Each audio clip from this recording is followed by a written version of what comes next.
Blue collar, white collar, black professors, white scholars, politicians, Dalai Lamas. Everybody in the whole wide world need hope if I be honest. I'm in that number. Welcome to another episode of the Robert Report. I'm your host, Robert BOBTV Brown, where our motto is we're not taking political sides, we're trying to take over.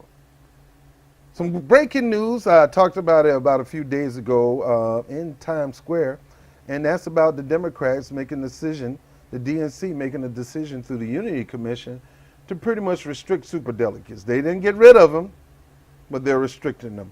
I'm going to read this from Market Watch. It says Democrats to restrict superdelegates vote at 2020 convention. Superdelegates can't vote in the first round of the nomination, the party candidates at the convention. Now this is huge. I'm not going to sugarcoat it. This is tremendously big. Why is that? Because one of the advantages that Hillary Clinton had in the election was she can tout how many superdelegates she had. Nobody can tout that because you got to actually go for a vote as a superdelegate at the convention, predicated it goes past the first round. We haven't had something go past the fourth round in a while. Let me continue to read this and then I'll go ahead and do my commentary on this. In Chicago, Democrats came together on Unity Commission to resolve one of the thorniest internal rifts of the 2016 campaign by reducing the cloud of party insiders and elected officials in picking its next presidential candidate. The DNC members voted Saturday to strip from so-called superdelegates a group that include DNC members, federal lawmakers, governors, and past presidents and party chairmen the right to vote on the first presidential ballot at the party's national convention. The committee adopted the new rules by acclamation after procedural measures to advance the rules passed 75% vote, overwhelmingly a landslide.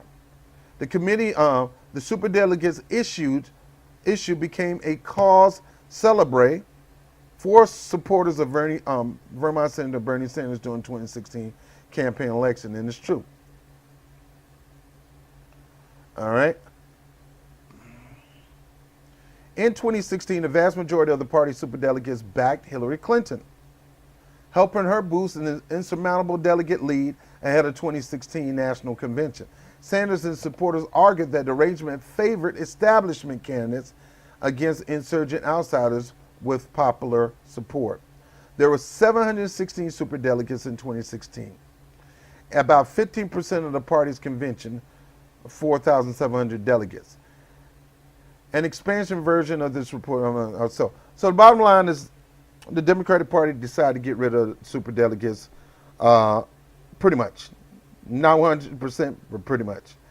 And why is this huge? Because number one, no one can claim superdelegates. Does Hillary Clinton say, I pretty much got it. I got all the superdelegates. They all backing me. Fooey on you. And this also will eliminate news reports beginning to say somebody got all the superdelegates. No, you didn't get the superdelegates. They eliminated superdelegates in the state. So you win that state, you can't say you got the superdelegates. You got delegates in that state, but you can't say superdelegates. And last but not least in this situation, there will be no AP predicting, and there will be nobody saying that they can own a vote. They have to go to a vote in the second phase or second round of the convention. Haven't had that happen in a while, so pretty much the bottom line is no more superdelegates, and on time superdelegates will be reinstated is if it goes past the first round, which, like I said, majority of the time don't go past the first round. Now, also, this eliminate the buddy-buddy, this eliminate the favoritism, this eliminate the bourgeoisness of the Democratic Party, because, I got some friends that's super delegates and delegates, and they kind of got bourgeoified.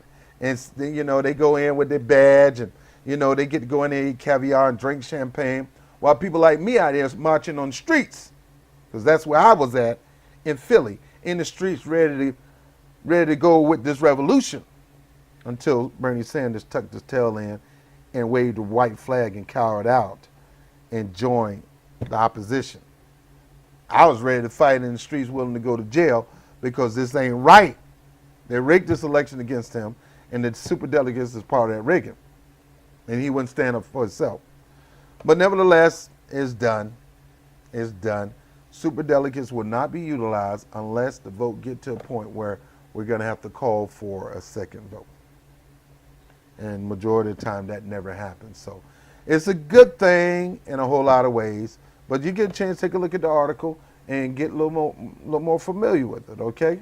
But this is a good thing. Good things going on. Democrats eliminated the superdelegates. I'm still not going to join the party, pretty much. If there's somebody who I really like, I'll join just to vote for that person. I haven't seen nobody yet, because I do what I want to do with my vote. But believe me, in the general, don't think just because I vote you in, I'm going to vote you in the general. No, no, no. Because if I see somebody of credibility and have a track record and a great platform in the Green Party, I may pick them over you. Why? Because my job as an American citizen is to pick the right person for the job that has honor and an integrity to sit in that special office. It doesn't matter whether they got a chance or not. I am their chance. And if we can get millions of people to do like me, then they get a greater chance.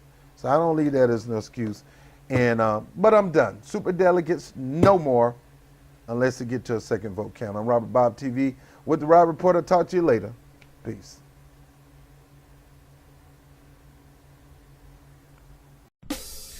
Hey, if you like the content, please like it, share it through all the social media platforms. If you have not subscribed, make sure you stop me right now and subscribe. Don't just subscribe, but hit the notification bell like that, a little bell.